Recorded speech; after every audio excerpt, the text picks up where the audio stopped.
नमस्कार। तेज हरियाणा से गुरविंदर पन्नू एक बड़ी अपडेट के साथ शुरुआत करेंगे। लगातार तेज हरियाणा इस मुद्दे को प्रमुखता के साथ हमारे जागरूक दर्शकों तक हम उठाते आ रहे हैं। वो है साइबर ठगी का खेल।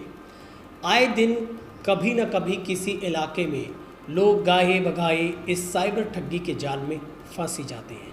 ताज़ा मामला हरियाणा की राजनीति कहे जाने वाले देश दुनिया में शुमार गांव चौटाला से है, जहां पर एक पति पत्नी आखिरकार साइबर ठग के झांसे में फंसी गए। लोन फॉर क्लोजर के नाम पर बैंक में अपना लोन क्लोज करने के लिए एक रिक्वेस्ट डाली गई। श्री गणपति ज्वेलर्स डबवाली श्री राम कुमार जी गंगावालों का भारत सरकार द्वारा मान्यता प्राप्त मशहूर हॉलमार्क ज्वेलरी भव्य शोरूम।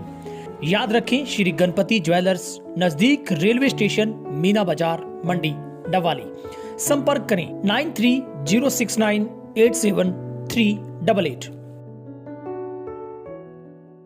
जिसके कुछ ही समय बाद एक ठग ने वापस कॉल करके पूछा कि क्या आप वाकई में एनओसी चाहते हैं, अपने पूरे के पूरे लोन को आप क्लोज करना चाहते हैं।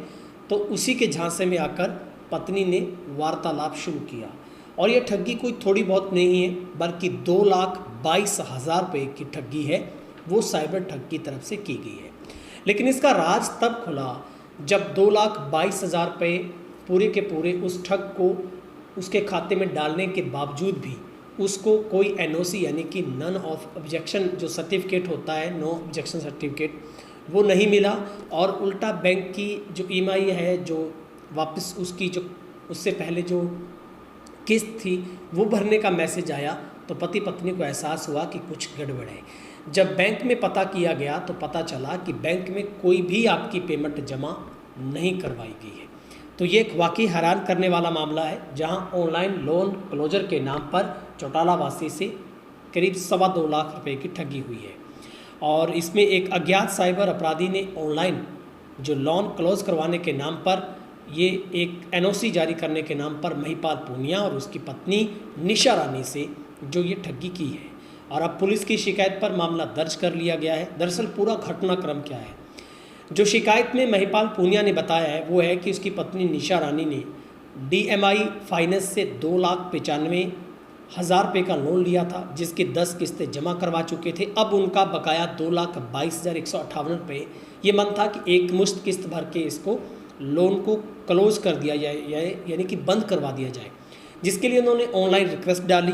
29 अप्रैल को उसकी पत्नी के पास एक मैसेज आया जिसे लोन क्लोजर करवाने के लिए हाँ करने को कहा गया। और हाँ करने के बाद एक अन्य नंबर से कॉल आई। कॉलर ने निशा रानी का नाम, उसके लोन की सारी जानकारी बताते हुए बकाया राशि भरने को कहा। उसने एक फ़ोन पे का लिंक भेजा। जैसे ही परिवार के मांगे गए ओटीपी का बताया तो उनके बैंक खाते से 94,900 रुपये निकल गए। अगले दिन 30 अप्रैल को ठग ने दोबारा एक लिंक भेजकर 97,900 रुपये फिर निकाल लिए। इसके बाद बची हुई 29,358 रुपये की राशि को डेबिट कार्ड से भरने के लिए कहा गया, जिससे परिवार ने भर दिया। और कॉलर ने आश्वासन दिया कि भुगतान के अगले 24 घंटे पूरे होते, 12 घंटे पूरे होते आपका लोन क्लोज हो जाएगा, एनओसी आपको जारी कर दी जाएगी। लेकिन परिवार एनओसी का इंतज़ार करता रहा। एक दिन गुजरा, 2 दिन गुजरे, लेकिन बार बार जब फ़ोन किया गया तो उस ठग ने फ़ोन उठाना भी बंद कर दिया। और 5 मई को जब लोन की मासिक किस्त उसके खाते से कट गई, तब उन्हें ठगी का एहसास हुआ कि डीएमआई फाइनेंस का आधिकारिक ईमेल आईडी पर संपर्क किया तो पता चला कंपनी ने बताया कि लोन क्लोज नहीं हुआ है। जिसके बाद महिपाल पूनिया ने तुरंत प्रभाव से पुलिस को शिकायत दी है और अब अज्ञात के खिलाफ जो मामला है वो दर्ज किया गया है। तो ये आप समझ सकते हैं। आपसे रिक्वेस्ट है कि ऐसे जाल से आप बचिए, क्योंकि ये साइबर ठगों का जाल है। और कभी भी ऑनलाइन काम तो आप करिए ही ना, खास करके बैंक से जुड़ा, क्योंकि आखिरकार ऐसी भी जांच पुलिस की सामने आई है, ऐसे बहुत से लोग पकड़े गए हैं कि कई बार बैंक से ही कुछ दूसरे सूत्र के जरिए आपकी जानकारी लीकेज हो जाती है। उन ठगों के साथ कई बार कुछ हद तक बैंक के अधिकारी, 1000 में से एक हो सकता है, वो मिला होता है जो आपकी सारी इन्फॉर्मेशन उन ठगों को पहुंचाता है। और वहां पर पैसे बंटाधार के चक्कर में आपकी सारी की सारी जानकारी लीक होती है। ऐसे में आप बैंक के अंदर जाकर ही अपनी पूरी की पूरी जानकारी आप वहां से हासिल करिए। और ये दरअसल जो महिपाल पूनिया है वो गांव बिशोहा, जिला रिवाड़ी, हाल ही में जो कि गांव चौटाला में रह रहे हैं। और उनकी एक शिकायत के आधार पर डवाली पुलिस ने अज्ञात के खिलाफ जो मामला है वो दर्ज किया है। तो ये 22,158 रुपये हैं जो कुल मिलाकर 2,22,000 माफ़ करना रुपये अदा करने थे। और इन दोनों पति पत्नी ने सोचा कि क्यों ना बैंक की पूरी जो किस्तें हैं वो चुकता कर दी जाए। और ऐसे में उनको मैसेज प्राप्त हुआ जब ऑनलाइन रिक्वेस्ट डाली गई, तो उसके बाद आगे ठगने आगे का खेल है वो संभाल लिया। तो आपसे रिक्वेस्ट है, अगर आपके साथ भी कभी ऐसी ठगी हुई है तो कमेंट करके ज़रूर बताइएगा ताकि लोग अवेयर हो सकें।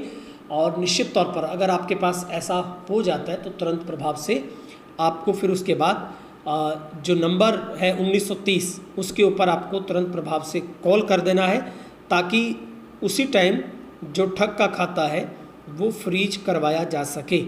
और कोशिश ये कीजिए कि ऐसा आपके साथ हो ही ना हो, आप किसी भी ठग के झांसे में ना आए। और उम्मीद करता हूँ ये जानकारी आप शेयर ज़रूर करेंगे ताकि और भी लोग अवेयर हो सकें। बहुत बहुत शुक्रिया।